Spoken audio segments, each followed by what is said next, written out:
बिस्मिल्लाहिर्रहमानिर्रहीम, अस्सलाम वालेकुम। इसीलिए मियां नवाज़ शरीफ साहब को तकरीर नहीं करने दी जाती या लिख कर उनको तकरीर दी जाती है। फिर ये कि अगर कहीं वो कोई बात करते भी हैं तो पहले उसको एडिट किया जाता है, उसके बाद फिर पीटीवी पर कहा जाता है कि इसको नशर करना है और फिर सारों को हुक्म आता है कि सारे ये दिखाएं। अब गिलगित बल्तिस्तान में जो हो रहा है वो पाकिस्तान में जो कुछ हुआ 2024 के इलेक्शंस में, उसका ना सिर्फ रिपीट है बल्कि उससे भी कुछ आगे की चीज़ है। ये मैं वहाँ पर बैठे लोगों से बात करने के बाद आपको बता रहा हूँ। बिलावल ने ऐसी नहीं कह दिया कि फॉर्म 45 का आप कर लें, फॉर्म 47 का इंतजाम मैं कर लूँगा, जो हो सकता है आप कर लें जोर, फॉर्म 47 का हम कर लेंगे, वो मेरी जिम्मेदारी है। उसके बाद अब नदीम अफजल चंद साहब सफाइयाँ दे रहे हैं, नहीं ऐसे था। तो खेल सारा फॉर्म 47 का है। अब ये नया काम शुरू हो गया पाकिस्तान में, फॉर्म 47 का। अच्छा, अब आप ये देखिए, मियां नवाज शरीफ साहब वहाँ गए ही हैं तो पहले कहा गया कि वो यहाँ कुछ नहीं, ज़्यादा देर नहीं रुकेंगे, बस फौरी वापस चले जाएंगे। बहुत से लोग यही बात कर रहे हैं क्योंकि कोई बड़ा जलसा मुख्तलिफ जगहों पर ये कर ही नहीं सकते थे। हर जगह खान साहब का जोर है, लोगों की हमदर्दियाँ उनके साथ हैं, वोट बैंक खान के साथ है, गिलगित बल्तिस्तान में भी। तो बड़ा मुश्किल था लोगों को लाना निकालना। एक तरफ तो ये है कि तहरीक इंसाफ कुछ भी नहीं कर सकती, क्योंकि आज एक और वीडियो वायरल है, सलमान उपराजा, शौकत बसरा, नईम पंचौता, दीगर लोग थे, उनको सुबह बदर कर दिया गया है। गाड़ी में वो लोग जा रहे थे, उनको रोका गया, पुलिस बाहर निकाला, कहा जी यहीं से वापस चले जाए। एक नौजवान उनमें गिलगित बल्तिस्तान का था। सलमान उपराजा साहब कहते रहे कि ये तो गिलगित बल्तिस्तान का है, इसको तो जाने दें। उनका इसको फिलहाल हम इस्लामाबाद भेज देते हैं। अंदाजा लगाइए, जो इनके साथ बैठ जाएगा वो गिलगित बल्तिस्तान का भी हुआ, उसको नहीं आगे जाने दिया जाएगा। किसी तरह की कैंपेन नहीं, कोई झंडा नहीं, कोई कॉर्नर मीटिंग नहीं, कोई जलसा तहरीक इंसाफ नहीं कर सकती।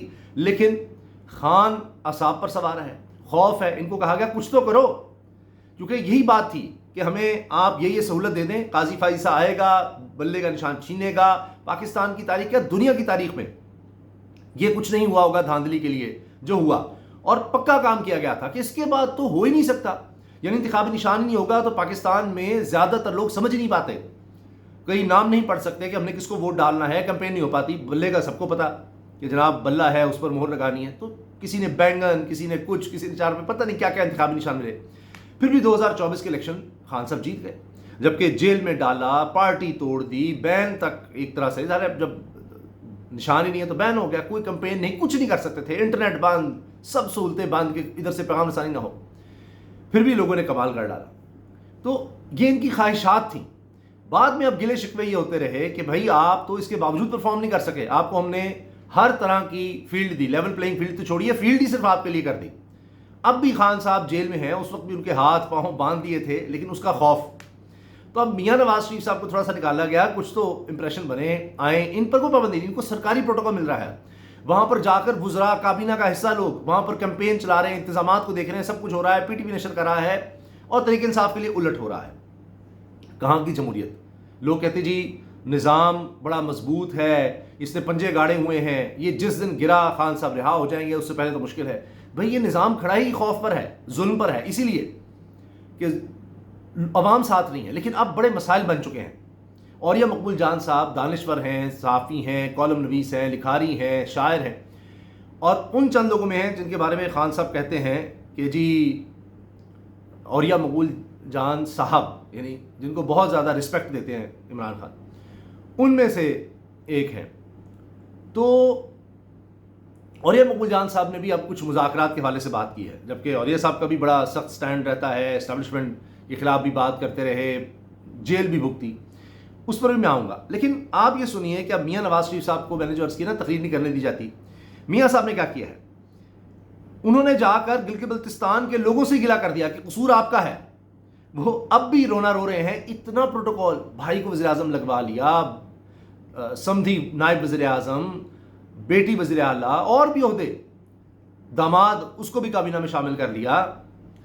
तो सारे लोग नवाजे जा रहे हैं, फिर भी गिला है। कहते हैं मेरे जैसे बंदे का देश निकाला क्यों होने दिया, क्यों मुझे मुल्क छोड़कर जाना पड़ा, क्यों मुझे जेलों में डाला गया, कसूर आपका भी है।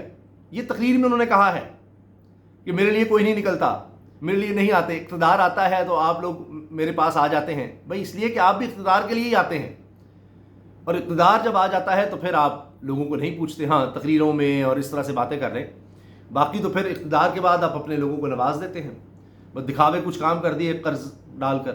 تو سنیے میاں صاحب نے کس طرح عوام کو قصوروار ٹھہرایا ہے اور گلہ کیا ہے کہ جی آپ لوگ بالکل اس کے قصوروار ہیں، سارا قصور آپ کا ہے، جو کچھ پاکستان میں ہو رہا ہے یا یہ مجھے کس طرح سے نکالا، مجھے کیوں نکالا. انہوں نے پھر وہی راگ الاپ دیا. قصور آپ کا بھی ہے کہ آپ نے مجھے سے بندے کو دیش نکالا، کیوں ہونے دیا، کیوں مجھے ملک چھوڑ کے باہر جانا پڑا، کیوں جیلوں میں ڈالا گیا. یہ بھی آپ کو سوچنے والی بات. میں اس پہ کوئی لے جی بات نہیں کرنا چاہتا. نہیں اب تک ان کو فوبیا ہے کہ جی اقتدار ہم سے لینا چاہیے، چند مہینوں کے لیے بھی نہیں لینا چاہیے، بس آئین میں لکھ دیں کہ شریف خاندان کے پاس اقتدار ہوگا. پھر وہاں پر جا کر یہ بھی کہہ دیا کہ مجھے گلگت بلتستان میں 20 گھنٹے کی لوڈ شیڈنگ کا بتایا گیا ہے. 20 گھنٹے کی لوڈ شیڈنگ گلگت بلتستان میں ہو رہی ہے. کہتے ہیں سردیوں میں 20 گھنٹے، اب گرمیوں میں 10 گھنٹے. ایسے ہی ہے وہاں لوگ کھڑے کہہ رہے ہیں جی جی جی. میں شہباز شریف سے کہوں گا یہ مجھے قبول نہیں ہے، قبول نہیں. کیا ڈرامے بازی ہے. لوڈ شیڈنگ ہو رہی ہے، خود مان رہے ہیں، کہتے ہیں میں جا کر بات کروں گا. پھر وہی کیوں رہی ہے. اسی طرح اور باتیں وہ کر رہے ہیں جس طرح پہلے کرتے رہے ہیں. اب بجلی کی جہاں تک بات ہے تو وزیر صاحب کہتے ہیں کہ جی بجلی کے ریٹ نیچے آ گئے ہیں، جبکہ خود اپنا ادارہ فیڈرل بیورو آف اسٹیٹسٹکس سرکاری ادارہ کہہ رہا ہے کہ پچھلے سال کی نسبت اس سال 36% بجلی مہنگی ہوئی ہے پچھلے صرف ایک سال میں، اور پچھلے 4 سال میں سوچئے کیا حال ہو گیا ہے. یہ تو ان کا حال ہے. پھر اویس لغاری کہہ رہے ہیں بجلی بل ہیں 75% حصہ کیپیسٹی پیمنٹ پر مشتمل ہے. 75% تو کیپیسٹی پیمنٹ ہے جو انہوں نے مہنگے آئی پی پی سے معاہدے کیے ہوئے ہیں، اس میں 75% بجلی کے بل میں کیپیسٹی پیمنٹ جاتی ہے. اور فکس چارجز اس کو کور کرنے کے لیے لگائے گئے ہیں کہ آپ بجلی استعمال نہیں کریں گے، فکس چارج آپ کو دینا ہے، کیونکہ آپ سرکار سے اب بجلی لگوا بیٹھے ہیں، آپ اتنے صاحب حیثیت نہیں ہے کہ سولر لگا سکیں، تو اس کا آپ کو جرمانہ بھرنا ہے. بلاول صاحب نے اپنی توپوں کا رخ نون لیگ کی طرف کیا ہوا ہے. لیکن کیا لوگ بیوقوف ہیں؟ گلگت بلتستان کے لوگ بہت پڑھے لکھے لوگ ہیں، پاکستانی سمجھ چکے ہیں. ہم تمام پاکستان، یہ سوشل میڈیا کا دور ہے، سب سمجھتے ہیں. نورا کشتی وہاں جا کر تقریریں کر رہے ہیں نون لیگ کے خلاف. ویسے بجٹ بھی پاس کروانا ہے، ترمیمی بھی پاس کروانی ہے، آئینی عہدے بھی لینے ہیں، ہر طرح سے ہر جگہ حکومت کا ساتھ دینا ہے. بس وہاں جا کر دونوں نے اپنا اپنا زور لگانا ہے کہ اچھا بندر بانٹ کچھ ہو جائے فارم 47 پر. لیکن بات یہ ہے کہ خان صاحب نے پاکستان میں ان خاندانوں کو ایکسپوز کر دیا ہے، طاقتوروں کو ایکسپوز کر دیا ہے، اس نظام کو ایکسپوز کر کے رکھ دیا کہ جیل میں ہو کر بھی وہ دیکھیں کہ مقبول ہے اور یہ خوفزدہ ہیں اس سے کہ جی آپ باہر نہ نکل آئے. یہ حال ہے. آخر میں اوریہ مقبول جان صاحب کا ذکر کر دوں. نعیم اشرف بٹ صاحب بڑے زبردست صحافی، انہوں نے اوریہ صاحب کے ساتھ ابھی حال ہی میں ایک ویلاگ کیا، تو اس میں اوریہ صاحب کہہ رہے ہیں کہ بات یہ ہے کہ سوال اگر یہ پوچھا جاتا ہے جی کیوں ضرورت ہے، تو جو حالات بن چکے ہیں، آگے بن رہے ہیں، ابراہیم اکارڈ اگر اس میں جاتے ہیں، یعنی اسرائیل کو تسلیم کرنے کی بات ہے اس میں مین، اور اس سے تعلقات بحال کرنے کی، تب بھی آپ کو پاپولر لیڈرشپ کی ضرورت ہے. نہیں جاتے آپ، جو پاکستان کا اب تک سٹینڈ ہے قائد اعظم رحمۃ اللہ سے لے کے اب تک، خان صاحب کے دور میں بھی یہی تھا، اب موجودہ حکومت کی طرف سے بھی سٹیٹمنٹ یہی ہے کہ جب تک فلسطین آزاد نہیں ہو جاتا، ایک آزاد ریاست نہیں بن جاتی، اور وہ بھی 1967 کے بارڈرز کے تحت، یہ نہیں کہ اب اتنا سا علاقہ رہ گیا، یہ نہیں، تب تک ہم اسرائیل کو تسلیم نہیں کر سکتے. تو بہرحال اگر اس سٹینڈ پہ بھی قائم رہنا ہے تب بھی آپ کو پاپولر گورنمنٹ چاہیے، کیونکہ وہاں پر اسرائیل لابی بڑی اسٹرانگ ہے، انہوں نے آپ کے خلاف ری ایکشن دینا ہے. اسی طرح امریکہ کے ساتھ چلنا ہے، چین کی طرف آنا ہے، تو پاپولر آپ کو گورنمنٹ چاہیے. جتنے بھی پاکستان کے مسائل ہیں پاپولر گورنمنٹ کے بغیر وہ حل نہیں ہو سکتے، ورنہ یہ 4 سال بہت تھے. اس وجہ سے اب ضرورت ہے کہ انگیجمنٹ کی جائے، اور مذاکرات پس پردہ ہو رہے ہیں، مانے نہ مانے انگیجمنٹ ہے، کبھی آگے چلی جاتی ہے، کبھی پیچھے چلی جاتی ہے، کچھ خبریں آ جاتی ہیں، کچھ نہیں آ پاتی، کچھ تردیدیں ہو جاتی ہیں، سب چل رہا ہے. لیکن اس میں بات یہ ہے کہ پیپلز پارٹی اور نون لیگ وہ بالکل مائنس ہے اس میں.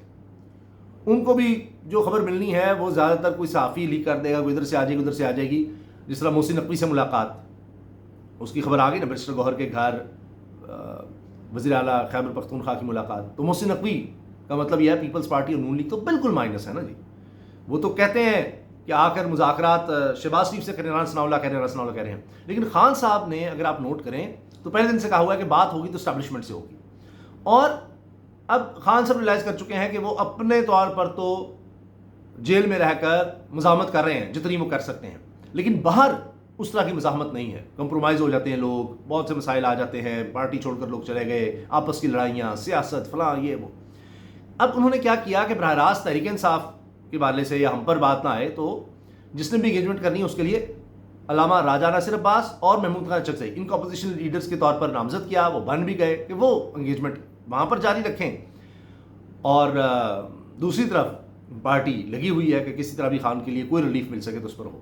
तो ये इस वक्त सूरत हाल चल रही है, क्योंकि लोग कहते हैं जी गिल्गित बल्तिस्तान में क्यों नहीं कोई स्पेस मिल रही। बिल्कुल सही बात है, क्यों नहीं मिल रही, क्योंकि ये अभी किसी एग्रीमेंट कहें, किसी मुआहदे की तरफ जाएं, कुछ सेटलमेंट हो, उसका हिस्सा ही नहीं है। ये तो नहीं है कि चुटकी में ही सारा कुछ हो जाएगा और सबके सामने कुछ वाज़ेह कर देना है। तो लिहाजा उस लिहाज से चीज़ें और तरफ चल रही हैं, लेकिन एंगेजमेंट मुसलसल है और नून लीग पीपल्स पार्टी को यही परेशानी है कि उसमें वो नहीं है। इजाज़त दीजिए, अल्लाह हाफ़िज़।